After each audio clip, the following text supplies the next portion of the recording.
Let's make history. The name the Lenape Native Americans gave to the area which would become Woodside, Queens, was Bad Waters.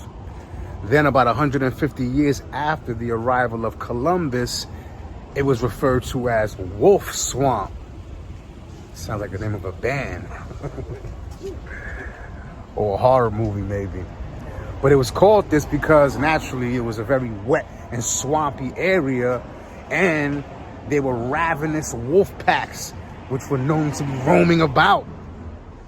Woodside was, along with present-day Elmhurst, together was the town of Newton. One of its most outstanding features was a grand chestnut tree, which was about 8 to 10 feet in diameter, and people from the town would use it as a bulletin board. They would post public notices, advertise any local events that were coming up, etc.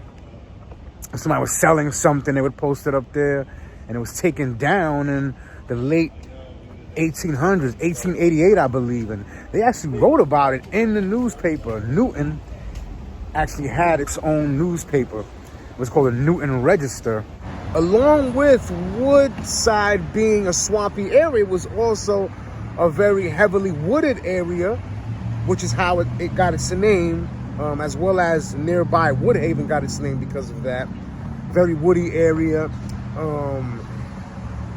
By the mid-1800s and around this time, Irish people started to flock to Woodside. The Germans, though, actually were the ones who launched the official neighborhood of Woodside and gave it its name.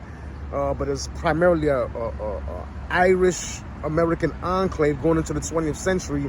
It was about 85% Irish. Down the line in the 1980s, other ethnicities began to move in: Middle Easterners, Latinos, Asians, etc.